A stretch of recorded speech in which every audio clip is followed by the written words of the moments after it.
क्या होता है पहले वो समझ लेते हैं, फिर कितने टाइप का होता है वो समझ लेते हैं, और किससे कैसे रिप्रेजेंट करते हैं वो सब अपनी अपनी जगह पे है। ठीक है, देखो सबसे पहले होता क्या है, यह है जैसे क्वेश्चन ये है कि क्वांटम नंबर क्या है, तो क्वांटम नंबर बिल्कुल समझो लाइक एड्रेस। एड्रेस समझते हो ना, जैसे तुम्हारा एड्रेस होगा, तुम्हारे घर का पता होगा। अपने घर का पता कैसे बताओगे? मकान नंबर बताओगे, गली नंबर बताओगे, मोहल्ला बताओगे, डिस्ट्रिक्ट बताओगे, स्टेट बताओगे, कंट्री बताओगे। तो कई स्टेप में लिखते हो ना, मतलब अगर तुम अपना एड्रेस लिखते हो, ठीक है, स्टेप 1 2 ऐसे कई सारे स्टेप में लिखते हो। तो वही समझो कि तुम किसी इलेक्ट्रॉन का एड्रेस 4 स्टेप में देते हो। किसी इलेक्ट्रॉन का एड्रेस क्वांटम नंबर्स के टर्म्स में लिखा जाता है, और क्वांटम नंबर्स को हम 4 तरीके से डिफाइन करते हैं। अब एग्जांपल के तौर पे जैसे मान लेते हैं कोई न्यूक्लियस है, न्यूक्लियस के बाहर शेल्स हैं, ठीक है, शेल्स के बाहर, सेल्स में क्या होती है? सब सेल्स होती हैं, और ये डिफरेंट सब सेल्स में इलेक्ट्रॉन पाए जाते हैं। तो ये जो हमारी शेल है, पहली के है, दूसरी एल है, तीसरी एम है, चौथी एन शेल है, ठीक है। तो क्वांटम नंबर क्या होता है? किसी भी इलेक्ट्रॉन की exact position in atom is called as quantum number. जिन नंबर से आप, जिस नंबर से एटम के अंदर इलेक्ट्रॉन की पूरी पोजीशन को डिफाइन करते हैं, उन्हें हम क्वांटम नंबर्स कहते हैं। कैसे? एग्जांपल के तौर पर देखते हैं कि 4 तरह की होती है। पहली होती है प्रिंसिपल क्वांटम नंबर, दूसरी होती है एजीम्यूथल क्वांटम नंबर, तीसरी मैग्नेटिक क्वांटम नंबर, चौथी स्पिन क्वांटम नंबर। जो प्रिंसिपल क्वांटम नंबर है उसके लिए हम n से रिप्रेजेंट करते हैं, एजीम्यूथल को l से रिप्रेजेंट करते हैं, और मैग्नेटिक क्वांटम नंबर को m से, इसको s से। यहाँ कुछ वैल्यू समझने वाली बात है, ठीक है। जो हमारा प्रिंसिपल क्वांटम नंबर है ये किसको रिप्रेजेंट करता है? नंबर ऑफ शेल्स को। n बराबर होता है नंबर ऑफ शेल्स, ये समझने वाली बात है, इसे बोलते हैं नंबर ऑफ शेल। शेल हमारी कौन सी होती है? के होती है, एल होती है, एम होती है और एन। हमारे पास 4 तरह की शेल्स होती है। के के लिए एन की वैल्यू हमेशा 1 आएगी, एल के लिए हमेशा 2 आएगी, एम के लिए हमेशा 3 आएगी, एन के लिए 4 आएगी। अगर कभी आपको प्रिंसिपल क्वांटम नंबर की वैल्यू 3 मिलती है तो उसका सीधा मतलब है आपका इलेक्ट्रॉन तीसरे शेल में है। एक बात समझ आ गई, ठीक है। जो एजीम्यूथल क्वांटम नंबर है वो इंडिकेट करता है सबशेल को। जो आपका एजीम्यूथल क्वांटम नंबर है वो डिफाइन करेगा सबशेल को। अब सबशेल यहाँ पे क्या है? देखो, इसको रिप्रेजेंट करते हैं एल से, और सबशेल तुम्हारी कौन कौन है? एस है, पी है, डी है, एफ है, ठीक है। एस के लिए एल की वैल्यू हमेशा 0 होती है, पी के लिए हमेशा 1 होती है, डी के लिए हमेशा 2 होती है, एफ के लिए हमेशा 3 होती है। अगर मैं कहता हूं कि मेरी एन की वैल्यू, मान लो एन बराबर 3 आया है, एल बराबर 2 आया है, इसका मतलब पता है क्या है? इसका मतलब यह है कि इलेक्ट्रॉन तीसरे शेल के डी ऑर्बिटल में है, क्योंकि देखो एन बराबर 3 तो वो इंडिकेट कर रहा है तीसरे में है, ठीक है। और एल की वैल्यू अगर 2 लिखे हो तो मतलब वो डी में है, और डी कौन सा होता है? तीसरा ना, क्योंकि ये है एस, ये है पी, तीसरा डी, यहाँ एस पी डी एफ। समझ पाए ना बात को? अगर n की वैल्यू 3 मिली है इसका मतलब तीसरे में होगा, l की वैल्यू 2 मिली है मतलब उसमें होगा। अगर मान लो l की वैल्यू तुम्हें 1 मिलती तो वो तीसरे के p में होता, मान लो l की वैल्यू तुम्हें 0 मिलती तो वो तीसरे के s में होता। समझ में आ गई बात? 2 तरीके से। अब उसके बाद आहा magnetic quantum number. Magnetic quantum number का ये मतलब होता है कि आपने पढ़ा है ना कि p कितने टाइप का होता है? px, py, pz, ठीक है। यानी p में तो है, P के किस में है? Px में है, Py में है, Pz में है। ये कौन बताता है? Magnetic quantum number. मान लो कि इलेक्ट्रॉन आपके D में तो है, चलो माना D में है, अब dxy में है कि dyz में है कि dzx में है, ये कैसे मालूम चलेगा? ये बताएगा मुझे मैग्नेटिक क्वांटम नंबर, ठीक है ना। कैसे? आओ देखो, इसके लिए कैसे पता करते हैं? तो इसके लिए पता करने का सिंपल तरीका ऐसे है। अगर आपका ऑर्बिटल s है, मान लो तुम्हारा इलेक्ट्रॉन s में गया है, मतलब अगर l की वैल्यू 0 आई है तो वो s में होगा, l की वैल्यू तुम्हारी 1 आई है तो p में होगा, l की वैल्यू अगर तुम्हारी 2 आई है तो वो d में होगा, l की वैल्यू अगर 3 आई है तो वो f में होगा। s में आया है तो मात्र 1 ब्लॉक बनाना, p में आई है तो कितने ब्लॉक बनाओगे? 3, अगर d में आई है तो 5, 1 2 3 4, और f में गई है तो 7 ब्लॉक्स बनेंगे, 1 2 3 4 5 7 ब्लॉक्स बन गए हमारे, ठीक है। अब ध्यान रहे कि m की वैल्यू हमेशा s के लिए कितनी आती है? 0। p के लिए कैसी आती है? देखना, इस ब्लॉक के लिए हमेशा +1, इस ब्लॉक के लिए 0 -1, ठीक है। क्योंकि देखो वहां पे लिखा है ना कि m का मान क्या होता है? m की वैल्यू क्या होती है? m की वैल्यू होती है +l से 0 -l तक, ठीक है। -l मतलब अगर तुम्हारा l का वैल्यू 1 है तो क्या होगा? +1 0 -1। अगर मान लो एल की वैल्यू 2 है तो क्या होगा, +2 -1 0 प्लस -1 -2 करके देखते हैं। अगर 2 आई है तो पहले ब्लॉक की वैल्यू +2 +1 0 -1 -2, क्योंकि यहाँ पे जितनी वैल्यू एल की जो भी वैल्यू है एक बार प्लस में लिखनी है और एक बार माइनस में लिखनी है। अगर मान लो एल की वैल्यू 3 आई है तो क्या लिखोगे, 3 2 1 0 -1 -2 -3, सिंपल सी बात है। ठीक है, अब तो हमें हमारा इलेक्ट्रॉन कहाँ पे डिस्ट्रीब्यूटेड है, जैसे मान लो मेरे पास पी में 6 इलेक्ट्रॉन है, 6 है तो पहला ये होगा, दूसरा ये होगा, तीसरा ये होगा, चौथा ये होगा, पांचवा ये होगा, छठा ये होगा। मैं पूछता हूं कि तीसरे इलेक्ट्रॉन का m का वैल्यू क्या है, तो ध्यान रखना पहले इलेक्ट्रॉन के लिए m की वैल्यू +1, दूसरे इलेक्ट्रॉन के लिए m की वैल्यू 0, तीसरे इलेक्ट्रॉन के लिए m की वैल्यू -1, चौथे के लिए +1, पांचवे के लिए 0, छठे के लिए -1। जिस इलेक्ट्रॉन के लिए बोली गई है उसके लिए आप m की वैल्यू निकाल लोगे। समझना की बात, बोलेगा p का तीसरा बताओ, p का दूसरा बताओ, p का चौथा बताओ, p का पांचवा बताओ, उसके हिसाब से आप चेक कर लेना कि किस में गया है m, जो गया है m की वैल्यू उठा के तुरंत लिख लोगे। अब आती है s की वैल्यू, तो s की वैल्यू क्या है, हर m के लिए, जैसे यहाँ m है तो इस m के लिए कितनी आएगी, +-1/2, इसके लिए कितनी आएगी, +-1/2, इसके लिए कितनी आएगी, +-1/2। कहने का मतलब क्या है, हर ऑर्बिटल में 2 इलेक्ट्रॉन होते हैं, एक ऊपर एक नीचे। अगर इलेक्ट्रॉन अपवर्ड है तो +½ नीचे है तो -½ ऐसे फॉर एग्जांपल मैं बोलूं P1 के लिए मेरी वैल्यू कितनी आएगी, +1/2, P2 के लिए 1/2, +1/2, इसके लिए +1/2, लेकिन चौथे इलेक्ट्रॉन के लिए -1/2, पांचवें इलेक्ट्रॉन के लिए -1/2, छठे के लिए -1/2। एक सॉल्व करके देखते हैं। ठीक है, अब मान लेते हैं कि मुझे कहा गया है कि आप 3p4 में फोर्थ इलेक्ट्रॉन के लिए 3p4 में फोर्थ इलेक्ट्रॉन के लिए पोजीशन कैलकुलेट करो। मैं कैलकुलेट करता हूं, मैं कुछ मिटाता हूं, यहां से हटाता हूं, यहां पे जो लिखा है। अब यहां हम सॉल्व कर देखते हैं। देखो रूल क्या कहता है कि मुझे 3p4 के लिए 3p4 में एक्चुअल में 3p4 में चौथे इलेक्ट्रॉन के लिए सारी वैल्यू निकालनी है। तो पहले मैं किसकी वैल्यू निकालूंगा, n की। तो जो ये नंबर लिखा है ना आगे 3p4, जो कैपिटल नंबर लिखा है, यही तुम्हारी n की वैल्यू होती है। तो n की वैल्यू कितनी मिल गई तुम्हें, 3, क्योंकि यहाँ पे क्या लिखा है 3p4, और याद करो ये आपका नंबर ऑफ शेल को इंडिकेट करता है, तो नंबर ऑफ शेल करता है तो n की वैल्यू को सीधा मिल गई। अब बारी है आपको l की वैल्यू निकालने की, तो l की वैल्यू कैसे निकालोगे, p के लिए l की वैल्यू कितनी होती है, 1, देखो ये लिखी हुई है। ठीक है, अभी मिटाए यहां से। तो अगर आपको l निकालना है तो l हमेशा p बराबर कितना होगा, 1, ये 1 लिखा हुआ है, +1 लिखा हुआ है, तो आपका मैन वैल्यू कितना आ गया, 1। समझ पाए। अब देखो जब p है तो 3 ब्लॉक बनाओगे, और p का चौथा इलेक्ट्रॉन कहाँ है, तो p में 3 ब्लॉक खींचो, 1 2 3 4, ये चौथा इलेक्ट्रॉन है। अगर तुम्हारा P आया है, जैसे यहाँ पे P पूछा है तो 3 ब्लॉक बनाओगे, D पूछेगा तो 5 बनाओगे, F पूछेगा 7 बनाओगे, S पूछेगा 1 बनाओगे, सिंपल सी बात है। अब यहाँ पे मेरा P है तो मैंने 3 बना दिया, और P में 4 इलेक्ट्रॉन तो मैंने चौथा भर दिया। अब मुझे बताना ही चौथे इलेक्ट्रॉन के लिए, तो चौथा मेरा नीचे की ओर है, तो इसकी वैल्यू कितनी है, इस ब्लॉक के लिए +1, इसके लिए 0, इसके लिए -1। तो मेरा किस ब्लॉक में है चौथा इलेक्ट्रॉन, +1 ब्लॉक में है, तो M की वैल्यू क्या हो गई, +1।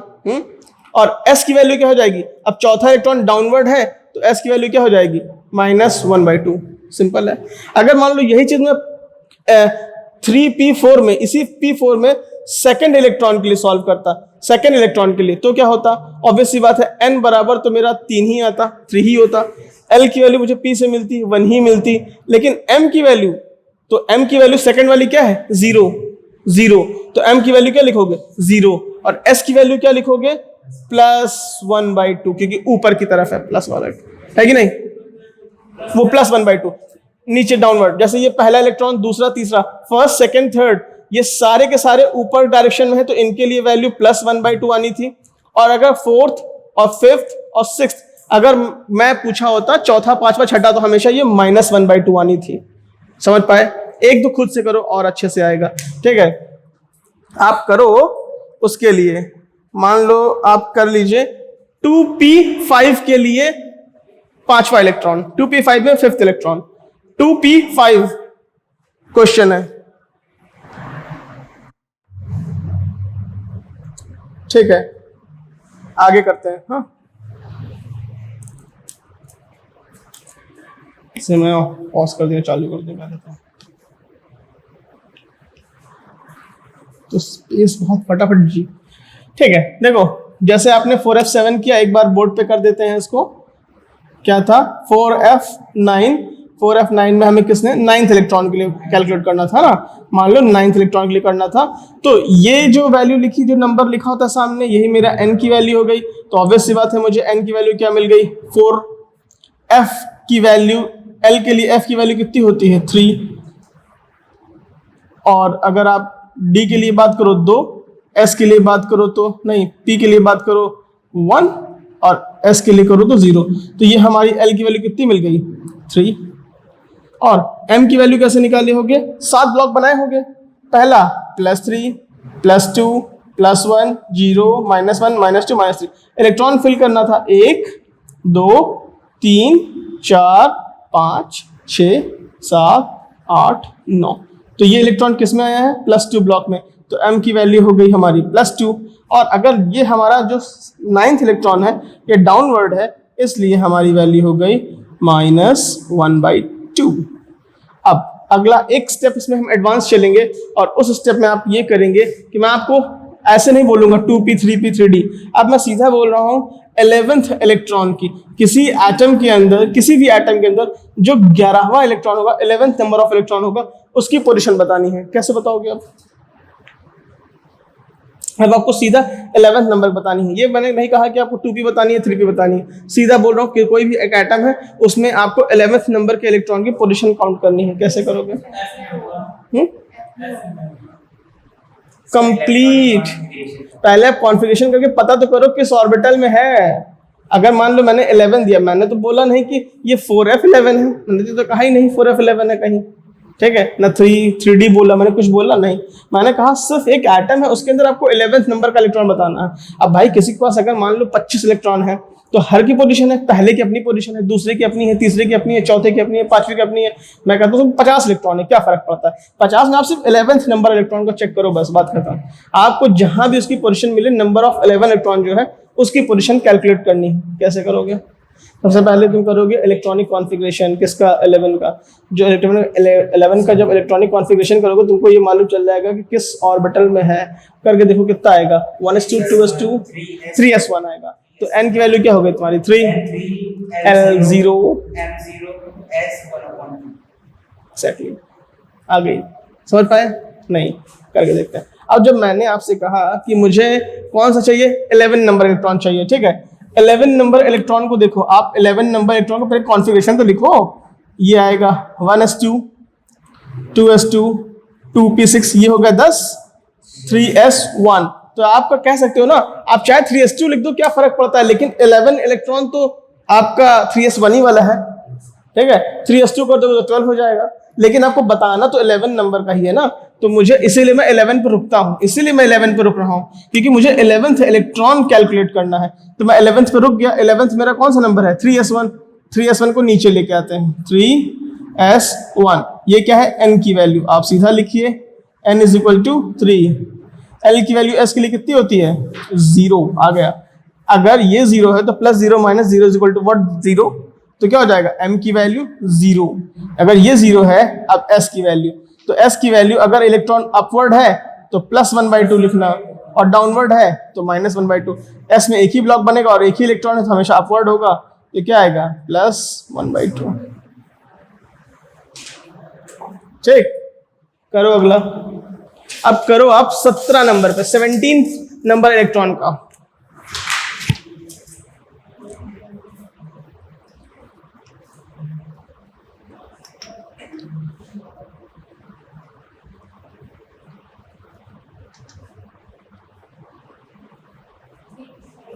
हम्म 3p5 या हाँ ठीक है 3p5 का क्या आएगा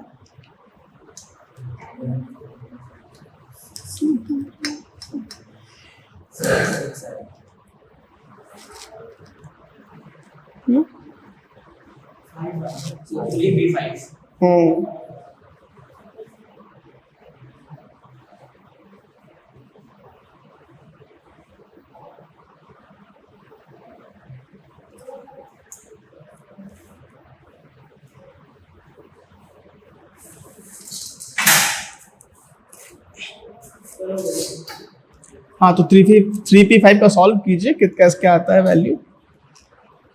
सर n है 3, l है 1, m है 0 और s है 1 minus 1/2। 3 है n है 3, l1 l1 s minus 1/2 और m 0। n3 होगा, l1 होगा, s minus 1/2 m का वैल्यू 0 आएगा, s माइनस 1/2 आएगा। जिसका ये आया सही है। बाकी आप एक बार अगर ये नहीं आ रहा है तो एक बार क्रॉस चेक कर सकते हैं। आ रहा है कंफर्म? ठीक है, बुक लाए हैं किताब?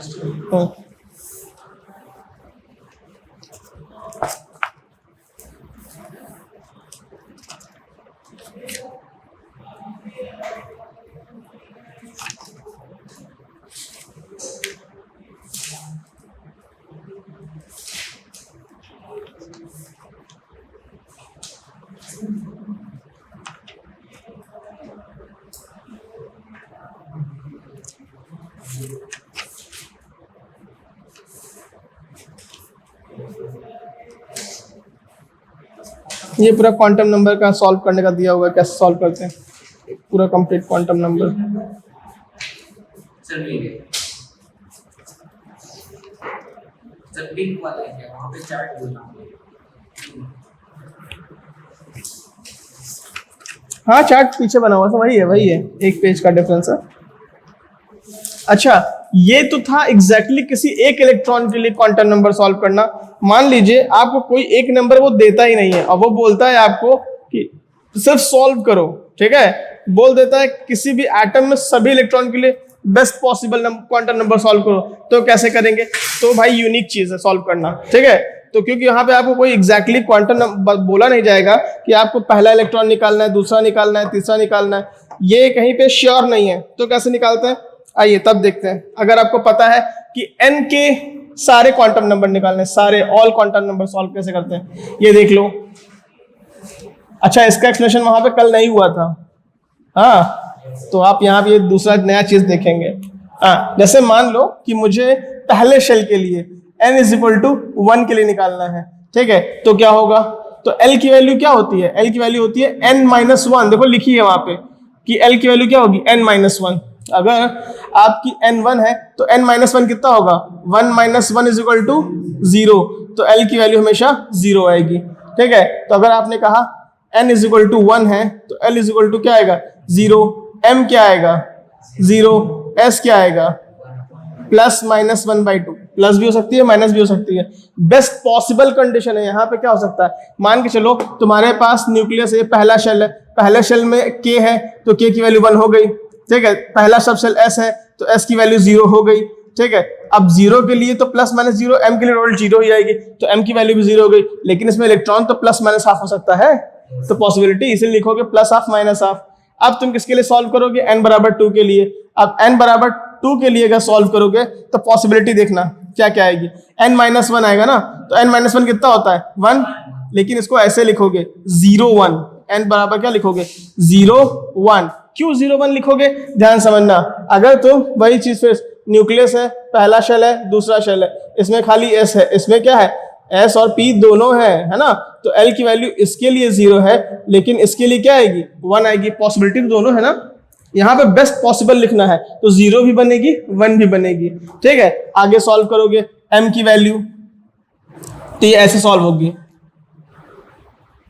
m = 0 और 1 बराबर आएगा m = +1 0 -1 और इसके लिए आएगा नीचे s +-1/2 और इसके लिए आएगा +1/2 +-1/2 s की वैल्यू सब m के लिए, मतलब इसके लिए +-1/2, इसके लिए, क्योंकि भाई तुम ब्लॉक बनाओगे, मान लो 3 ब्लॉक बनाओगे तो इस ब्लॉक में एक प्लस वाला 1/2 होगा, एक माइनस वाला 1/2 होगा, इसमें भी एक प्लस वाला 1/2 हो सकता है, एक माइनस वाला हो सकता है, सेम यहाँ भी। तो हम सीधा ना लिख दें +-1/2, बात तो वही है। चाहे ऐसे करके लिखो +-1/2, एक बार प्लस में हो सकता है वो माइनस में हो सकता है, ऐसे भी लिख सकते हैं। अब ये मत सोचना कि प्लस माइनस करके ऐसा हो जाएगा, नहीं, यहाँ ये बता रहे हैं एक इलेक्ट्रॉन अपवर्ड वाला है, दूसरा डाउनवर्ड वाला है, अपवर्ड वाला है, डाउनवर्ड वाला, अपवर्ड वाला, डाउनवर्ड वाला।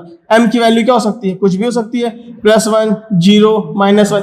जब आप इलेक्ट्रॉन को स्पेसिफिक कर देते हो, पहला ही बताओ, तो आप आजाद हो जाते हो। पहला यहाँ आएगा तो +1, m की वैल्यू +1। अब दूसरा बताना है तो m की वैल्यू 0 आ जाती है, तीसरा बताना है तो -1 आ जाती है। लेकिन जब आपको इलेक्ट्रॉन बोला ही नहीं है, सभी इलेक्ट्रॉन के लिए बेस्ट पॉसिबल लिखो, तो आप पूरा लिखोगे फिर +1, 0, -1, क्योंकि सब पॉसिबल है, पॉसिबिलिटी लिख रहे हो ना, तो +1 भी हो सकता है p के लिए, 0 भी हो सकता है, -1 भी हो सकता है। कुछ कंफ्यूजन, कुछ समझ आए ना, करने पे समस्या होगी। अच्छा रुको, चलो करो, क्या करना है। हाँ, एक तुम डी के लिए करोगे खुद से, जैसे बोल रहा हूँ खुद से लिख पाओगे डी के लिए, कि डी के लिए लिख के मैं एफ के लिए लिखवाऊँ आपसे। चलो डी के लिए मैं ही कर देता हूँ, एफ के लिए आप लिखना, ठीक है। अब डी के लिए मुझे सॉल्व करना है, तो क्या करूँ, n बराबर 3 के लिए, तो l बराबर क्या हो जाएगा मेरा, 0, 1, 2, क्योंकि डी में अगर ये n बराबर 3 है तो तीसरे शेल में क्या होता है, s भी होता है, p भी होता है, d भी होता है। तो ये s की वैल्यू हो गई, ये p की वैल्यू हो गई, ये d की वैल्यू हो गई, ठीक है। अब m की वैल्यू निकालोगे, तो अगर इसके लिए निकाल रहे हो s के लिए तो 0 आएगी, p के लिए निकाल रहे हो तो +1, 0, -1 आएगी, इसके लिए निकाल रहे होगे तो +2, +1, 0, -1, -2 आएगी, ठीक है। s की वैल्यू निकालोगे तो इसके लिए +-1/2 आएगी, इसके लिए +-1/2।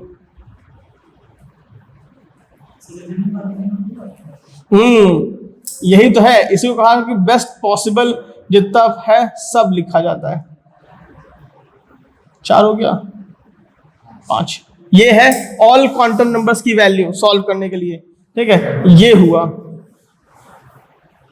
तीसरे शेल में इतनी पॉसिबिलिटी है। अब इसमें से अब जब मैं इलेक्ट्रॉन को डिसाइड कर देता हूं, तो इसमें से कोई एक लिया रहता है इलेक्ट्रॉन, या तो s में होगा, या p में होगा, d में होगा। लेकिन अगर मैं बोलता नहीं हूं तो मैं बोल रहा हूं कि n बराबर 3 के लिए ये सारे पॉसिबल क्वांटम नंबर्स हैं, ये n बराबर 3 के लिए सारे पॉसिबल हैं, इसमें से इसी में से कोई एक होगा, इसके अलावा कहीं बाहर नहीं जा सकता, ठीक है।